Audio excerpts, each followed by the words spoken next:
With the inclusion of Scherzo of Iron and Blood in the War Archive, we will now have access to the German flagship, strong HMS mobbing ship, and one of the strongest submarines from the Wolf Pack.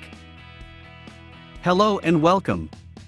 This is Neldrin, and today, let's discuss the inclusion of Iron Blood event in the War Archives. But before that, if you haven't subscribed yet, this is the sign you are waiting for, to hit the subscribe button. Scherzo of Iron and Blood is now available in the War Archives. If you are just starting out, or miss out the Inverted Orthant event last year, this is a great Christmas gift to you, because acquiring German ships and doing the XP grind for the PR ship is difficult, especially for the back line. If this is your introduction to the War Archives, you need data keys which can be collected daily. Data key is equivalent to 1 game of War Archive map.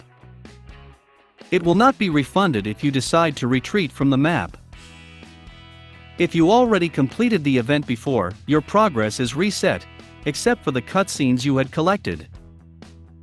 The following ships will be rated up in the heavy construction pool until December 22nd.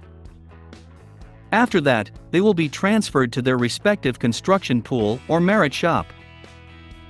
Because of the still rumored upcoming UR ship, building for this week is situational.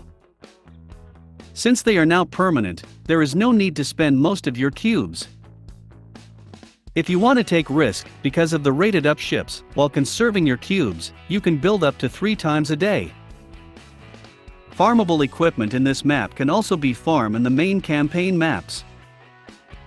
And 2 Iron Blood battlecruisers are farmable in the following maps.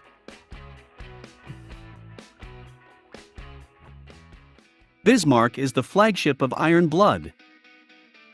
I know some of you are like me, who are also fans of this faction, due to their badass design.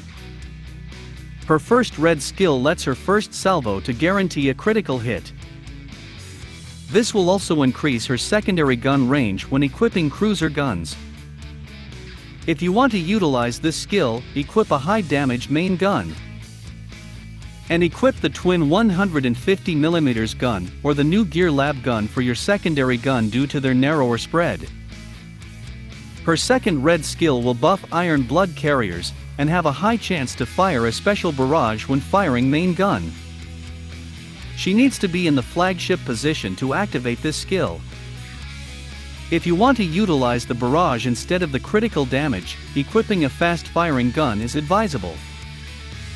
Her yellow skill is the faction buff for the Iron Blood, plus additional buff to Tirpitz. Overall, Bismarck is a great ship if you are just starting out. Because of mediocre combat stats of most Iron Blood ships, having Bismarck is a must if you want a sortie in Iron Blood fleet. She's flexible on both mob and boss fleet. But in my opinion, she's better in the mob fleet while equipping fast-firing gun. The first critical hit does not offer a lot of value if you are hitting mob enemies. Next is King George V. She needs a specific equipment for her red skill to activate, which is obtainable in Royal Navy Gearbox, Research, or can be crafted in the Gear Lab. Her red skill is a time-based barrage, so equipping a fast-firing gun is not an alternative. By equipping her gun, her red skill will improve some of its properties. Her yellow skill improves her damage against certain factions, and improves some of her stats, specifically her offense when sortied in a British fleet. King George is another good mobbing ship, specifically for the Royal Navy faction. Since main campaign maps have Sakura Empire ships, you have guaranteed increase in damage. Because the HMS fleet is renowned as the beginner mob fleet, she's a strong replacement for Hood, due to her faster reload and better barrage pattern. Most of you saw how I built my fleet around her. An alternative to this is by using the Queen Lowly and Unicorn instead.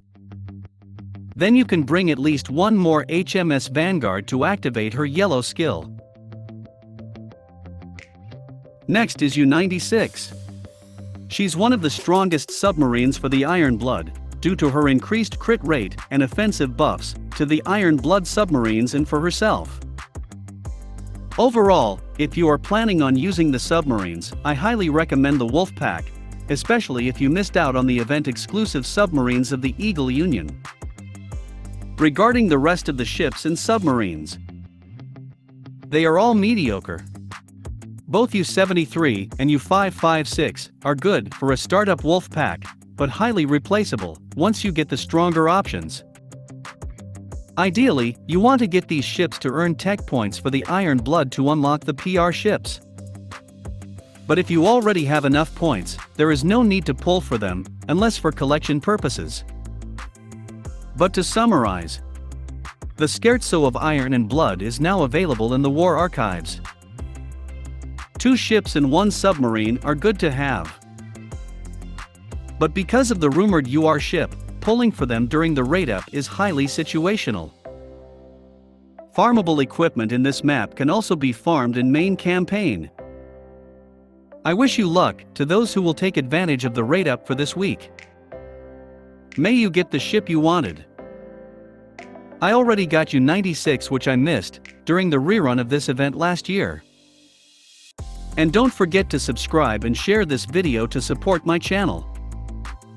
You guys are awesome, and see you next time.